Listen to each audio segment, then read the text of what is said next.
lights up a room when he walks in the door. Evan White, with so many strong ideas, he's creative to the core. Evan White, cause he's been at it for 20 whole years with plenty to show for his illustrious career. So if you're looking to grow your brand, then Evan White is here. Cause talent tech PR is sure to take you very far. The HR tech space has a fresh face, and it'll make your brand a star. Spinning straw into gold and taking flight, you'll be soaring through the sky at incredible heights with talent tech PR from Evan White. Good morning, good morning, good morning. Good morning, everybody. Happy Tuesday. It is the 21st day of the month of April in the year 2026. I am Adam Posner. I'm here with my man, Mr. Trent Cotton. Trent, how are you doing today, sir? I am good, man. I'm stationary, which is good. I'm standing. I always stand for my shows, Do but you? good to see that you are locked in there. It's a chilly, brisk day here in New York. We had a taste of summer, and then it kind of pulled it back, and then it said, you know what, we're not there yet. It's still the middle of April. What's happening in Hotlanta? You know, it was crazy. Friday was a little warm. Saturday, I actually sat out by the pool. Nice. Yeah, trying to work on my summer tan, and then Sunday I wake up and I'm wearing a hoodie and sweatpants. So you always have this last little cold snap at the end of April, and then it's just guns blazing. So Well, then I'm ready for it. I hate the cold. So yeah, that's not a fun one. Well, welcome, everybody. Welcome to the show. You got Trent and myself manning the ship today. We have a short but sweet show today. We have a lot to get to. But, folks, before we get to that, remember, we are part of the Purple Acorn Network. You can find out more at purpleacornnetwork.com. Thanks to our marquee sponsor, calendarpa.com. It's pretty cool, actually. When Alan and the team have built over there, it's pretty funky. It's not just your standard Cal link. It's a lot more than that, but check it out. We're on LinkedIn. We're on YouTube. We're a podcast. We are here every single Tuesday. But, Trent, before we get to headlines and before we get to the news, great to hang out in Vegas. We have not caught up since then. I did the Vegas dime. It was long. I recovered. We spent some quality time together as always. It was a blast. What's some of your hot takes? Were you there for Unleashed too? I forgot. No, for Transform. no. Lucky. You're a lucky guy. But for me, Transform was vibes were high this year. Off the it's charts. funny. And I was this was the first time that iSIMS actually went to Transform, and I told everyone, out of all of the conferences, Transform was the one that I always actually look forward to, because not just, my people are there, but it is a completely different vibe. And you know what was interesting? This was the first time I was like in a booth. There's been a change. So Do tell. last year, maybe even the year before, whenever I would go into booths, a lot of times I would hear people, kind of talking to the vendor going, okay, well, tell me what you do. It was completely different this year. Like 3 or 4 times that I was in the booth, someone would come in and they literally would say, I have these 3 problems. Can you help me solve them? So they're becoming more problem solution oriented. It is. It was a lot more substantive, and I think that's why I like. Transform, because it's not this just meandering kind of thing. Like, people go there with a purpose. The content was stellar. I know they were testing, I think, the fast track, and I heard a couple of people say that they really like that. So Omar said it worked out pretty well for him, actually. Yeah, I got some intel on the fat, and I like that they're experimenting, they're trying new things. But just as a litmus essay, and I love what you said there. I think that there was a caliber of content, a caliber of attendees, and the vibes were just off the charts. Like, you felt it. It's going to be, let's keep it real, it's going to be interesting next year. They're moving over to the Fountain Blue. I think that the Wynn setup has something to do with the vibes. Me too. We'll see what happens. We'll see what happens. We will, fingers crossed, but we're going to have steel cage match next year, because guess what? Unleash is down in Miami the same week as Transform next year. I don't know how they don't get on the same page. I don't know how they don't plan this so they're not bastardizing each other. What are your thoughts on the competing conferences? Let's spill some tea here. Well, and so they're doing that next year, and Unleash is actually doing the same time. Unleash World is the same as HR Tech. As HR That's Tech. not that big of a deal. It's a little bit different audiences, but you are going to have companies that say, "Where do we send our teams? Do we do two booths? Do we not send a team to HR Tech?" I mean, it's right. It's it's kind of interesting, and I don't understand why Unleash is doing that. I don't. To me, there's a better way to compete. Like compete on the experience, compete on the vibe, compete on the content. Don't compete on the dates. And for all of not you going to that work out did in your favor. yeah, for all of you that did the whole Unleash to Transform, how you all did it and kept your energy up is beyond me because Brutal. we actually won an award. Lighthouse didn't give, but it gave an award to iSIMS at Unleash, and there was some talk. They're like, "Well, Trent, you can just go and accept it." I was like, "No, no, no, That means you have to I'm be in not in Vegas. Vegas for 10 days." I would have done that on your behalf. I was there, man. I would have just been You know like, what? If I would have known that, I would have sent you a text and say, I- "Hey, just look good and accept the award." I did. I was suited and booted on the first day. It was good. And listen, I had it was my first Unleash. I create great content. It's all out there on the podcast. You can check out some incredible interviews. Now I'm shifting over to Transform content starting today with my panel with Abby Adamson, and then we're going to do the. That was a really good one, by the way. Thank you. And then we have the fountain dinner, and then getting into 28 episodes over the 10 days. So for me, the content was great. The people were awesome at both events, but it's a lot to ask from an industry to have two events back to back. You're going to lose some momentum. You need to work and listen. There's logistics involved. Obviously, there's planning. There's conversations above our pay grade around availability and what rooms are available, but you can't be doing that to the industry. It's going to hurt. It's going to hurt everybody. And can we talk about the after party at Transform? That was my first time actually going to the after party. Now, take out I think you and I talked about it. It was kind of sad when the headliner was not as good as the Spotify playlist that the DJ played after. So here's my thing. First of all, they switched venues from Dre's. Dre's was great. Unfortunately, wasn't available this year. Dre's is just a great venue because the back is all open and you're just out on the Vegas Strip and it's more airy and everything. Listen, Busta Rhymes is a legend, but came in and he was all business. It was a quick 45-minute banger. I think that. It was good. It didn't blow my mind. That's my real take on that. Well, and at one point we're singing "Happy Birthday" to one of his friends, and I just kept asking myself, like, what's going on here? Why is that part of it? Right? You want to keep people there, and listen, Busta's a good name on paper, right? I mean, a couple of years ago, Flo Rida was the jam. That guy, but he delivered more. He brought flavor with him, and it's an interesting analogy when you talk about work, like over delivering. Like you're a performer, like bring in the A game there. So we'll see what happens next year. But kudos to Unleash and Transform teams for putting on solid events and really working your asses off. It was really incredible, both of them. So let's keep the show moving here. Oh, do we have that little clip, Alan? Did that work? Let's have a little clip from Transform of Trent and I chatting it up. Had like a silver bullet. So You mean you have a job for me at iSIMS? well, we'll talk later. I don't know that they could handle both of us in the same company. That would be dangerous.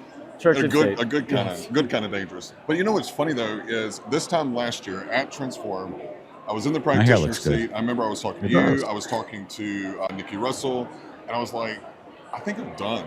Like I was just over it. The drama, the change, and it was 2 weeks later that Ben Eubanks shot me a text with a link to this job. And he says, I just recommended you. And I remember calling him going, this can't be a real job. Like you're going to pay someone to do nothing but data, nothing but kind of thought leadership, PR, and look at that booth. Hang out in the practice. Look at that booth up there. So do it. So I mean, it is a dream job.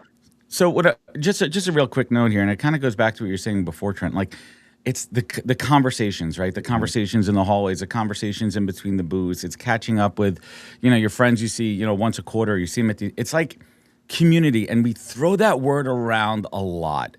But there's such a group of us, and it's been expanding with new friends coming in. And for me, the magic is when I meet new people, right? Of course, we see the homies, we know everybody, we have a good time. Yeah. But it's meeting new folks that soon become, your best conference friends, and that's what's pretty cool. about the industry. So anyone out there that's listening, try to get yourself out to an event or two. I Love Wreckfest is coming up in the fall. If you want to kind of put that on your radar, Nashville is a great town. We have a couple other U.S.-based events. There's also smaller events, regional events in your community. Check out what's happening there and put yourself in the arena. Get yourself out there and make some real-life connections. Let's get to headlines. Keep it moving over here. All right. Okay.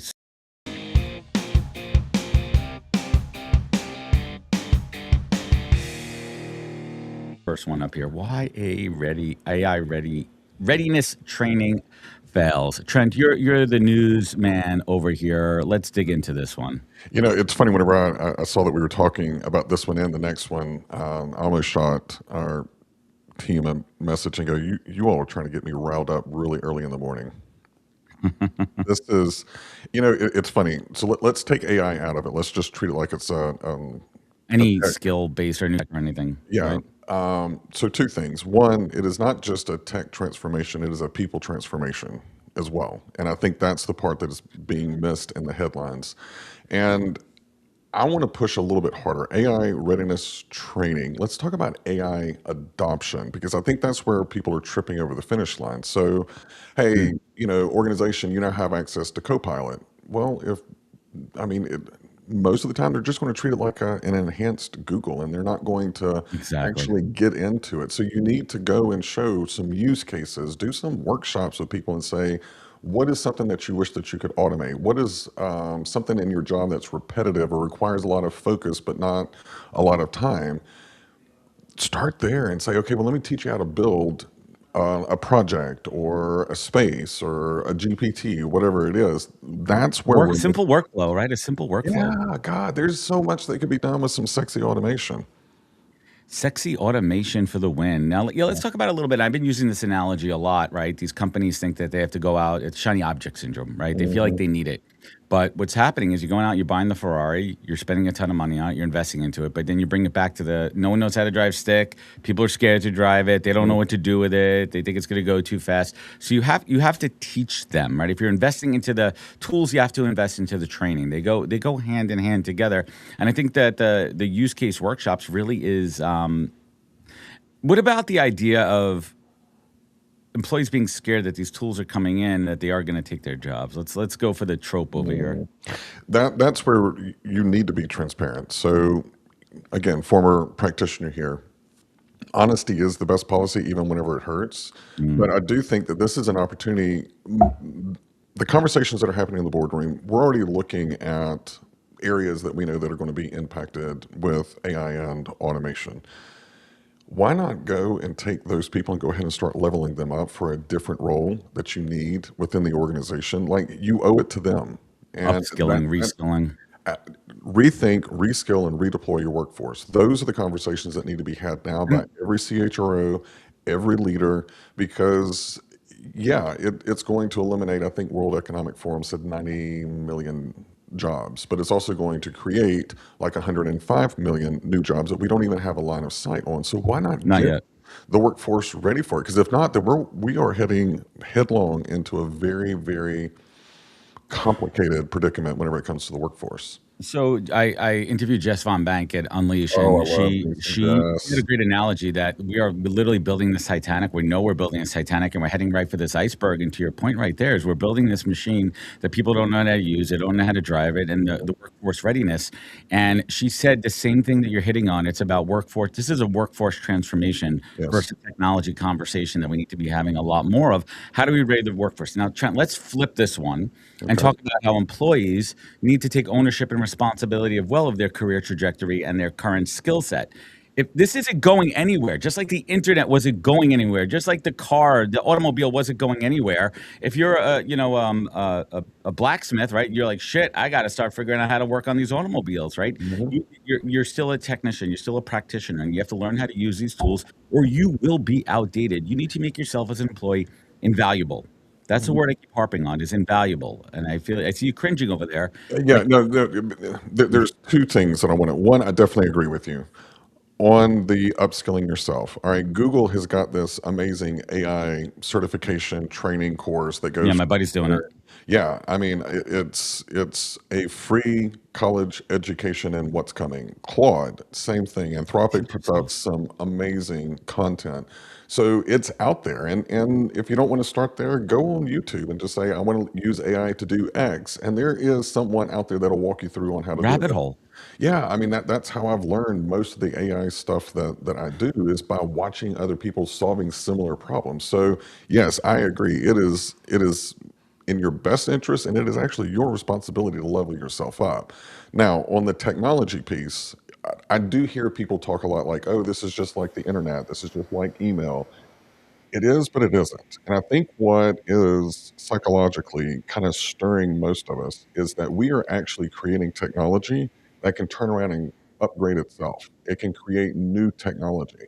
So it's not like the internet. I mean, we created the internet, we just continue Al Gore created the to evolve it. internet. Yeah, right. We don't even want to chase that rabbit. But the internet didn't go and create another version of itself, right? AI, if you start looking at some of the models, and I think Anthropic created something, what was it, last week or the week before, and they just said, we're not releasing this. It is way too dangerous. Yeah, So they I stopped think it. I think there is something in us, in our reptile brain, that's kind of going, yeah, this is causing some unease. Unease, but you need to get uncomfortable before you get comfortable. So let's move over to the second headline here. Truck. Opaque hiring process prompts job seekers spray and pray. Monster says, first of all, Monster. Yeah, Does so anybody else get uncomfortable with the whole spray and pray wording? It's always bothered me. is it rubbing you the wrong way, It Trent? always I'm it sorry if always bothers your me. virgin ears are offended over I here. know, I know. I'm such a good And boy. especially where HR, I mean, we're talking HR. Anyway, we digress. Trent and I like to digress, but we'll save that for offline there. But let's talk about this one over here. So, based on new data from Monster, candidates are flooding systems with applications because they feel automated screening process is a black box. So, yes, no, we're about to debunk some myths here. And I'm a current practitioner. Trent's a former recovering practitioner there. But what's your take on this one? And then I'll give you mine. Um, so a Age couple. before beauty.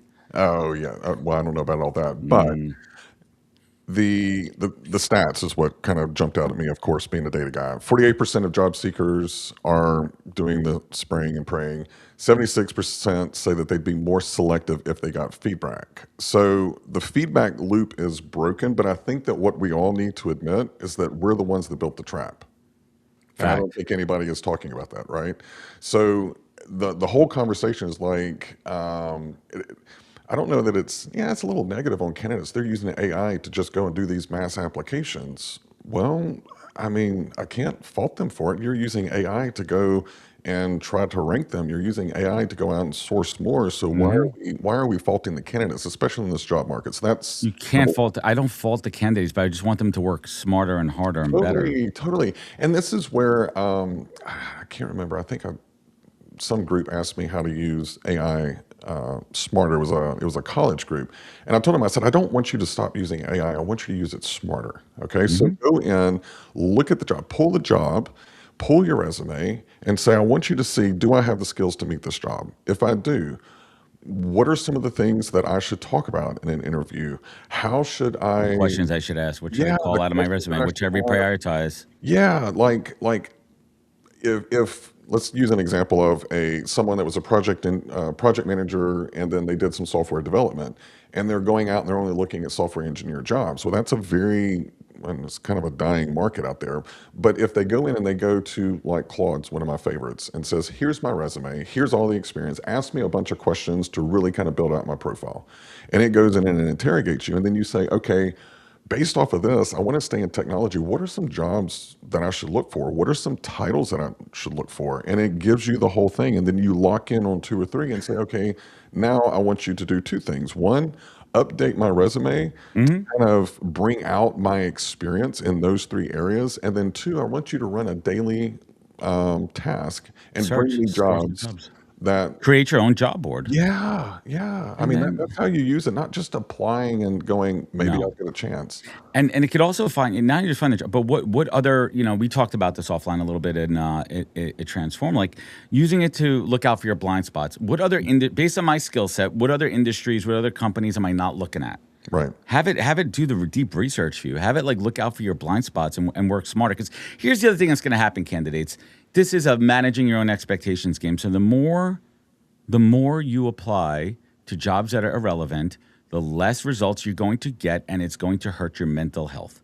You're going to be disappointed a lot more often. So why don't you just be a little bit more strategic, a lot more strategic, not just applying to roles, but spending the time to network. And I hate to say this, but in this job market, you have to network, and what that really means. So let me ask you this. What is, based on your experience, it's not just sending in a connection request to somebody. What's the right way to network?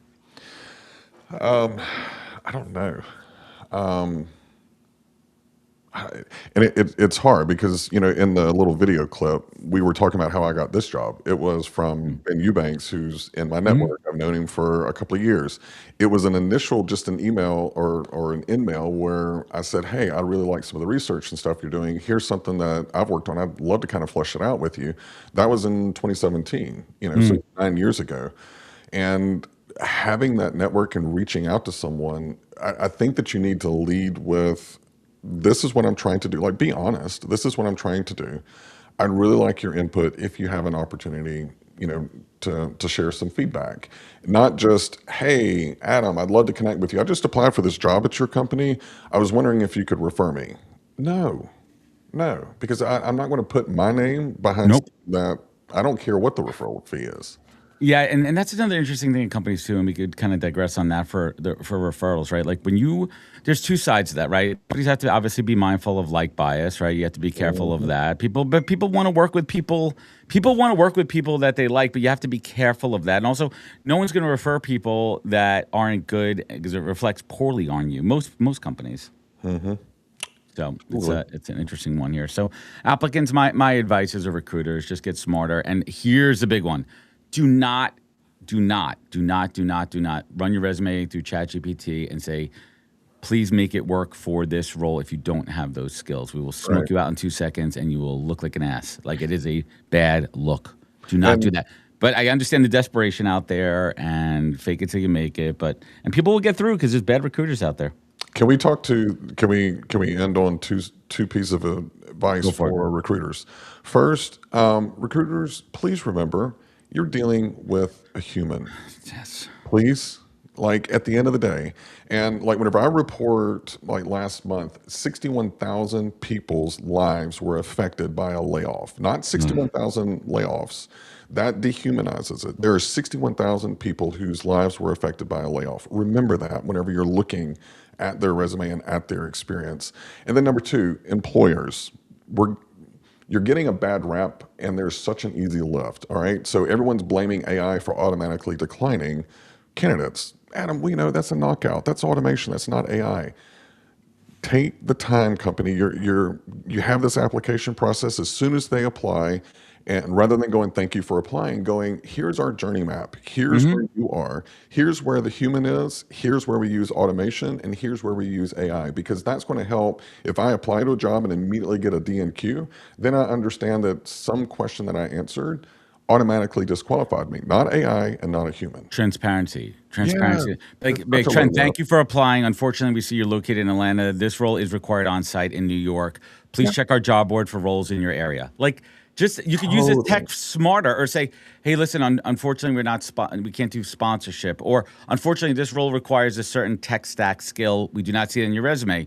If you do have that and it's not listed, we'll give you a second, like something where you're telling them why they got rejected in some way whatsoever. And the worst is the instant rejection, because that only makes people think that, hey, listen, this is automated, which I don't know. I'm starting to see a lot of things out there that are pushing me in that direction. I mean, my whole thing with the recruiter is, it's a human decision to hit the decline button unless it's a knockout question that's set up in the ATS in advance. That's what I'm talking about on the front end. That's why a lot of people get rejected, right? Because and then they say, "Oh, the ATS knocked you out." I did knock you out, but you knocked yourself out because You answered the didn't question. qualify. I needed 5 years. You said you had 3. That's a no brainer. I didn't Yeah, knock you out. You knocked yourself out. you knocked But yourself the out. So, companies need to make sure that they are being transparent in that. did we hit all your points, Trent? You got them all? Yeah. Come back to me. We'll come back to that. All right, let's keep this moving here. I think we have a caller. Is he ready? Is our caller ready?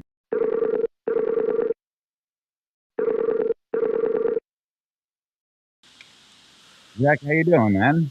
Doing well, Adam. Thank you for having me. How are you? Zach with an E. Welcome. Getting a little bit of echo there. Where's home for you? Where are we speaking today? Calling in from Denver, Colorado.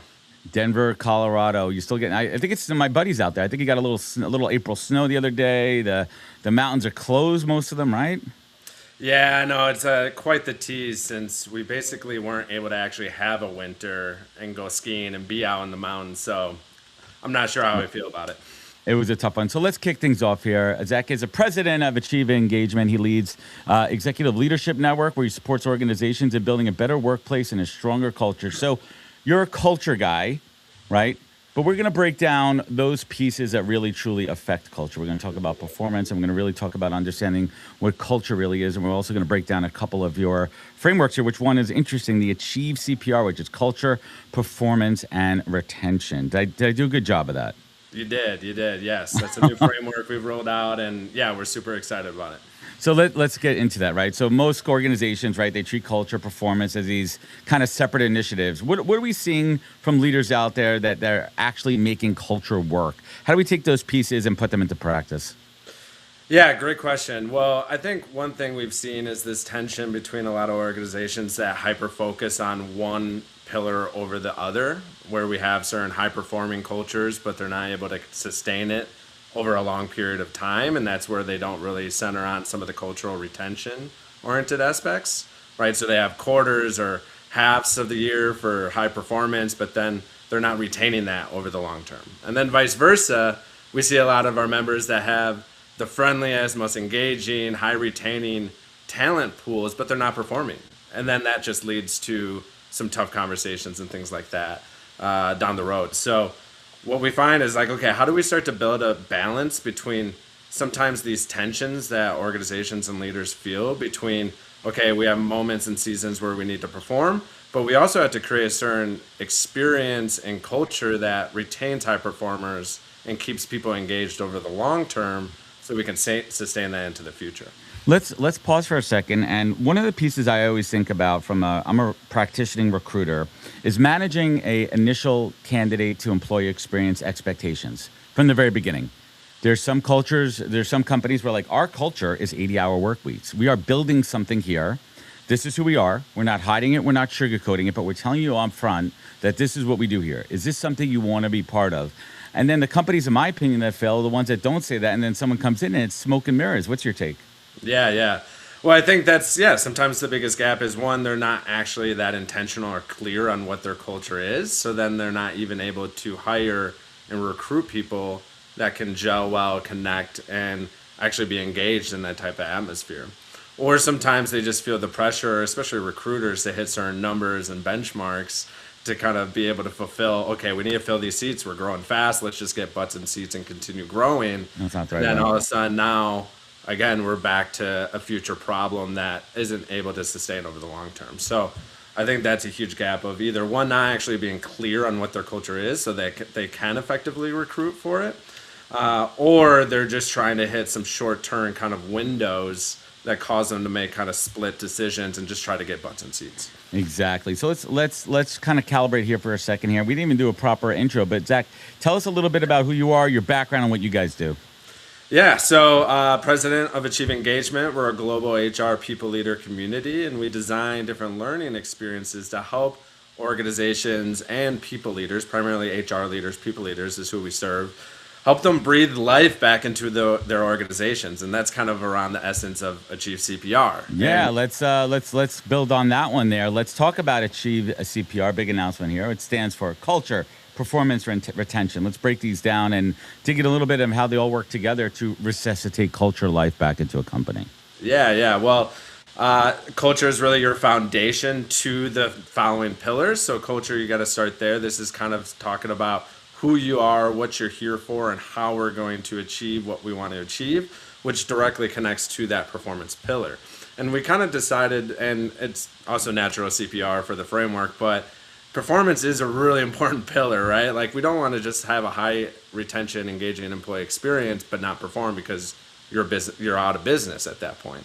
So how can we center on also what we're trying to achieve, make a bigger impact, and have the right performance mechanisms to in order to keep the machine and the organization fulfilling its impact and its vision. And then from there, all about performance as well as how do you sustain that over the long. Well, sustainability is a big one, right? It's not just a one and done. How do you have continuity? And that's really what culture is. Culture is not a one-off. Yeah. Yeah, and exactly. I've always said my definition of culture is interesting is how an employee feels valued in their role in the company, and do they have a clear career path? That's kind of one of my takes here. But let's get into it. Why is this so important right now at this moment of history, almost halfway through 2026? Right, we've been through the Great Resignation. We talked about quiet quitting. AI is disrupting, everything, and now we're in this burnout phase. Like, let's dig into these. Yeah, I mean, you hit it on kind of the nail. We've been going through, at least for the last 6 years, of these key themes like the Great Resignation, quiet quitting, now AI doomsday narratives. And it requires a little bit of a shock to the system and kind of a revisit of some of these foundational pillars to almost breathe life and excitement back into our workplace to perform, to make an impact, and also feel a sense of relevancy within the future of this organization. So I think especially for that retention pillar, like one, how are you creating this sense of belonging and recognizing and rewarding people for what they're contributing to the company, but then also painting more of a long-term future within that organization to the extent that you can with these external kind of societal factors and pressures coming in. So you almost have to, okay, we're fighting these external narratives and societal pressures. How can we start to formulate our own narrative and kind of storyline internally that keeps us engaged and excited as a unit, as an organization?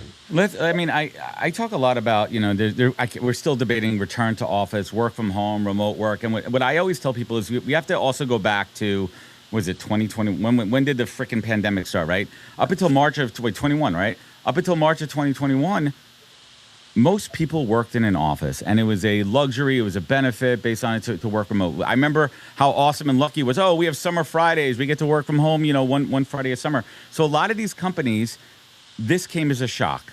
And some companies were able to adapt and evolve into a remote, optional or hybrid formula. Other companies didn't do it so well, and now people have it as an expectation. What are your thoughts on the expectation that every company should and must be remote? I mean, I go back and forth on this one because I grew up in a world, I'm sure you did too, where I enjoyed working in an office. I learned in the office. I picked up body language. But now with tech and stuff, people are like, why do I even need to go in, especially if I have to just sit on a Zoom with someone else in another office? Yeah, I think it's a really tough decision because, I agree with you. Early in my career, I was fully in the office, and it led to some of the biggest development, mentorship, pure learning opportunities that I feel very fortunate that I had that type of atmosphere.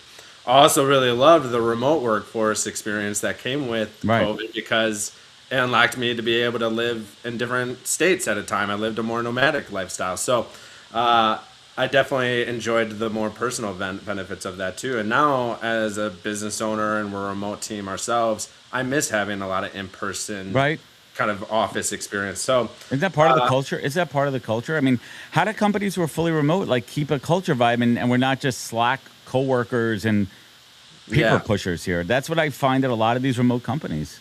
Yeah, I don't know if the right word is forced, but I think it just requires another level of intention within the moments where you are connecting and experiencing work, right? So you do have to be more intentional about the intranet and the technology and the infrastructure you're engaging with.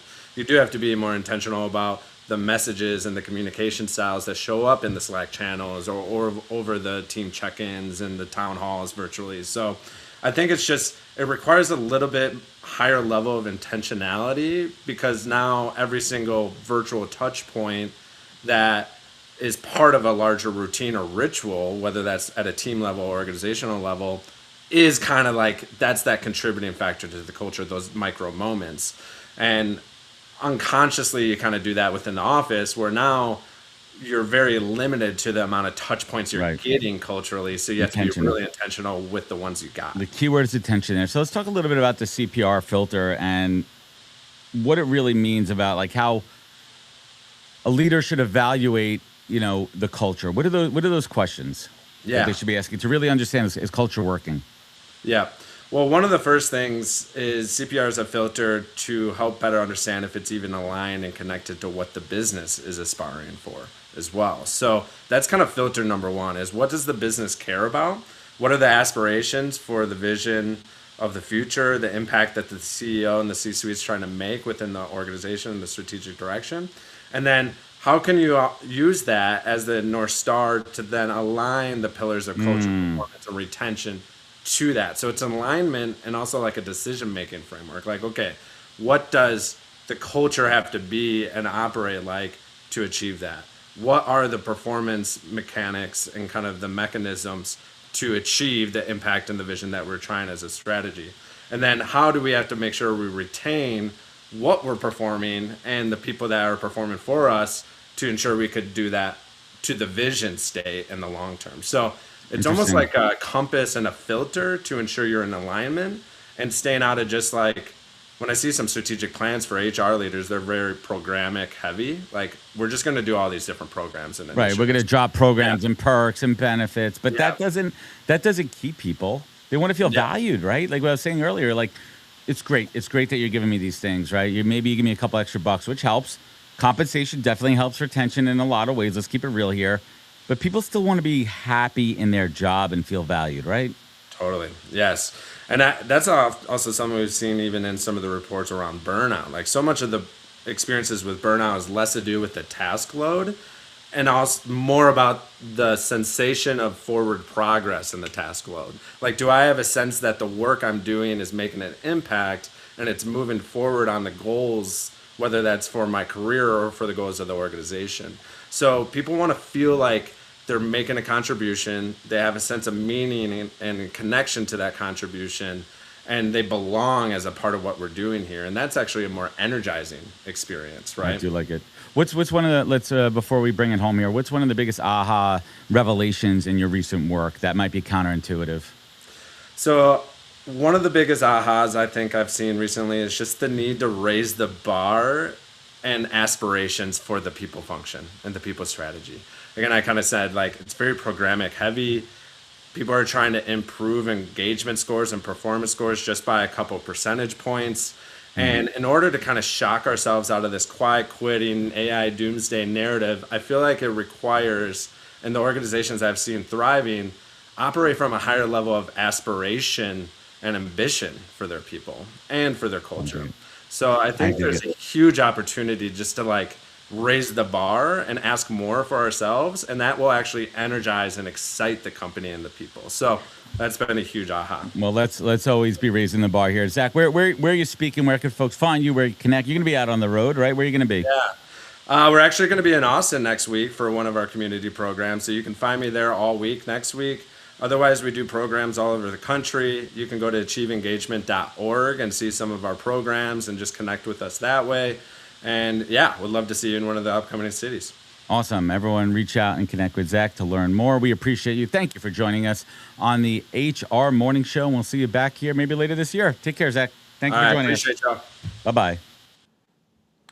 I want to talk about one of my favorite people, Mr. Evan. I depend on him so much in my job. He knows everyone, he knows how to make connections, and he is probably one of the most creative people that I've ever met. So if you're looking for a strategic partner on all things PR, marketing, and what's really going on in the market, Evan is your guy. Make sure that you connect with him and reach out to him today.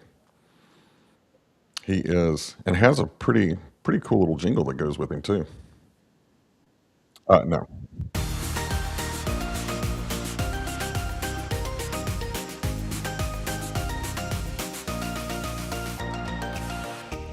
Good morning, beautiful people. Today on the HR Weather Report, I have a perfect tie into one of our headlines. It's almost like we planned this stuff. So in the weather report, we have some clear skies out there, but not a lot of job postings for white collar roles. According to a lot of job advertising sites that I work with, white collar job postings are way down. It's not because companies don't need people, it's because they're hesitating. They're worried about making the wrong hire, and they're only opening roles when it's really mission critical. So, what are they doing instead? What I'm seeing is they're slow play hiring, even slower than usual, and we all know how painful that is. Everyone is heavily relying on referrals, and they're also quietly filling roles before they even hit the job board because they don't want the onslaught of candidate that is happening out there. And this is making candidates feel really stuck out there. It is tough for job seekers. It's not just about the competition, it's that a lot of jobs are simply not being posted. And it raises the question like, if you're a candidate out there, what do you do? This is not a spray and pray market. I'm sure you like that, Trent. Kidding aside, applying online is just not enough anymore. These multi apply sites, they don't help you. And what I found is Trent really broke it down well during the headlines. You need to tap your network, but learning how to do it is critical. You need to build your network before you even need it. And you have to be early out there, or you might as well be invisible. Because right now, what I'm seeing is the edge goes to candidates who show up before the job is even public. So that network is critical of understanding what's coming down the pipeline, or is coming through someone in the company that is already trusted for that referral. And for employers, I know if you don't want to post job, that's completely fine. But is your hiring process still sucking? Because from what I'm hearing from candidates out there, it's still really bad. So you're not only losing the best people, you're just losing them quietly now. So the bottom line here, what I find is there's still a hidden job market out there. And I hate that term, hidden job market, but I do think it exists right now. And there's a ton of cautious employers. So the winners are the job seekers who are early, have built a network and leveraged that network and go out there with intent. So now let's get back to the handsome gents that are hosting the HR Morning Show. Yeah, look at that. Yeah. By handsome gent, I meant Trent. We know. Okay, I We knew guess. that. You didn't have to read that. You didn't have to read that part out loud, It's sir. that slick hairline he has there. That beautiful slick hairline he's got going on there, and that perfectly iron and pressed college shirt he has there. As I'm wearing my scrubby Knicks shirt from my scrubby Knicks team that couldn't pull off the win last night. You had the lead going into the fourth quarter. You couldn't hold it down against the crappy Atlanta Hawks. Jeez. So we were. I need It subtitles sucks, there but because New York sports team are terrible generally. Oh man, my Mets are trying to break a 10-game losing streak. There's no culture. There's no culture in the Mets dugout right now. There's no culture in there. They gotta bring that culture back. So, Trent, before we wrap it up here, just a token of appreciation. I love you both. You're both awesome here. Where can folks find you? Where are you gonna be on the road? You're gonna be out there shaking your moneymaker. Not that. No one wants to see me shake my moneymaker, Adam. But hey, before we dig into A couple that, loonies Adam, and toonies in your pocket over there. there's Yeah. some toonies and loonies. I do want to ask Trent a question because the data that I'm pulling is on white collar jobs. White collar And crimes. Oh, I mean jobs. crimes as well. I'm sure there is, but Trent was talking a lot about ISIM's data in the green room before, and you're seeing actually job postings are going up. Increasing. But are you seeing the difference between white collar roles and frontline? Because frontline is still hiring, but it's still challenging for job seekers out there. I'm still hearing horror stories of applying for 100 jobs as a frontline worker and still not getting a call back. Like, what are you seeing at ISIMS? Yeah, on the not getting the call back, I'm hearing that in the market. I don't see it necessarily in the Yeah. data per se. We just released our April workforce report looking at March last week. And in the US, we actually saw an increase of 14% year over year. February went down a little bit, but March kind of came in guns blazing. Application volume decreased. And I thought it was really interesting because in the green room, you were talking about kind of the segments and that gig, I think you said was like 20%. So for me, looking at the data both on BLS and on iCIMS, there's this, what did you call it, a secret job market? To me, there's a secret workforce. And I think a lot of Yeah. to gig because if you think about over the last when did the great purge start, 2023? So if someone got purged and then they went back into the job market and then got purged again in 24, maybe 25, and then now recently got laid off again, there does come a point when you just say, I am tired of giving my livelihood and putting it in the hands of someone else that can just cut me at a moment's notice. So maybe a lot of people are looking at gig as being a little bit more safe, and it gives them the flexibility, and they don't have to go to an office if they don't want to. So I think it's really interesting, that segment. When we look at our front line, there was a mind-blowing stat. 70% of the jobs in the U.S. are frontline. 70%? 70, Wow. 80, Think about it. Think about all those workers that make shit happen. yeah, 80% worldwide. And I think that came from Burson. So that was kind That's of official. I wouldn't go that far, but it's credible. Let's put it that way. Yeah. So I do think that as we start looking at the jobs that are being added, it's going to be more on the front line. And I don't know, man. It's something that we're watching. I'm looking at it every quarter, specifically at frontline, to see what are the trends, since that's kind of a big going gig. But in May, our workforce report is going to look at early careers. So those who are Interesting. graduating, what's going on. So That's a big one here. I have a lot of friends with college age kids and kids that are just graduating, and it's really tough out there for them. I'm hearing it Extremely tough. firsthand, but I'm also hearing success stories. I'm hearing success stories too, and I think as parents and as also practitioners in the space, we got to give these kids the tips and teach them the right techniques that got us the jobs, because there are foundational elements in there. Yes, some of the techniques have changed a little bit, some of the delivery methods have changed a little bit, but the root is still in networking and building relationships early on. yeah, if I need a clip of that so that way we can send that to my daughter. 'Cause she seems to forget that I've been I'm happy doing to chat. it for 20 years. Because she had an internship, I think, Dad, I can't get a job. Who could help me with this? Yeah. Well, she's working on her master's now in civil engineering, but she had a great internship here in Atlanta, and they told her at the end of it, just let us know you've got a guaranteed spot. So around like October of that year, I told her, I said, you need to reach out to them, just let them know that you're interested in it. Dad, it's fine, it's fine. November, I said the same thing. December, I said the same thing. She Get reached in out to front of them in it. January, and they had already filled the role. She goes, Dad, they already filled the role. I said, I don't know when my experience is actually going to land on fertile ground with you, but I told you in September, lock it in. So I don't know. What's that old saying? A prophet's never recognized in their own town. Yeah, exactly. I'm curious on white collar roles because what I'm seeing, and this is, I don't know if this is a trend, but a lot of people that have white collar roles and been laid off, they're a lot of them are either advisors, consultants, fractional, and I think there's a demand in the marketplace right now because when we talk about a cautious hiring market when it comes to white collar roles, there's still a ton that needs to be done. And sometimes bring that expert or that niche expert in a particular skill set on a contract basis is worth it. Like in the long run, it kind of sucks because there's, especially in the US, like healthcare is really tied to your job, all of those factors.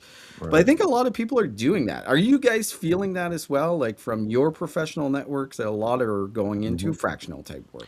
And it makes sense. Okay. Yeah. So if you look, especially in that mid corp space, so let's just pick on CHRO as an example. $200,000 base salary, first to go. Like a Yep. lot of companies are going, we'll just PEO and we'll have that. But those CHROs that I know that have opened up their own shop, they have 4 or 5 companies that they're serving as a CHRO. They're spreading that cost, and actually a couple of them are making more. They're spreading that cost over 4 or 5 companies. And to me, that makes a lot of sense. I think that there is going to be a way that we have to look at where's the value of work, and does that require a full FTE, or maybe a half FTE? And if so, organizationally, can I split that FTE between two different spots? I mean, we've always had that conversation, but I think it's really going to come into play now. And you could invest in a stronger experience profile as well there too, Totally. potentially, because you're not paying benefits and overhead. True. And as a Fractitioner. Ooh, you just coined that, Trent. That's all like you, it. fractitioner. You know, there are times that my stutter comes into gold, but I do think that as a fractional practitioner, I do think that there is some value, because if all I've done is banking, and then now, you know, one of my clients is manufacturing, one of my clients is healthcare, one of my clients is finance, I've just kind of increased my scope of knowledge. And it's made the job more fun. Several that I've talked to, they said, I've been in the same industry for 25 years. Now I'm working and learning 3 different industries. So not only are they making more, they have the flexibility.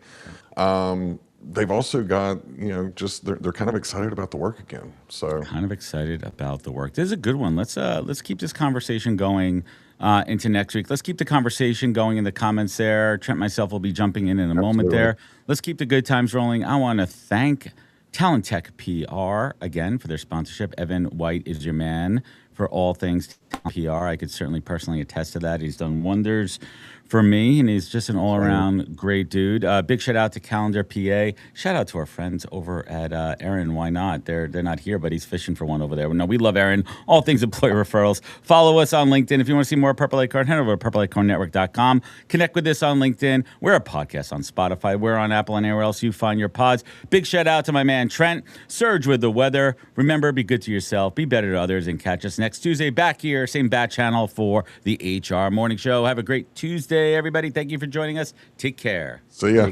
See ya.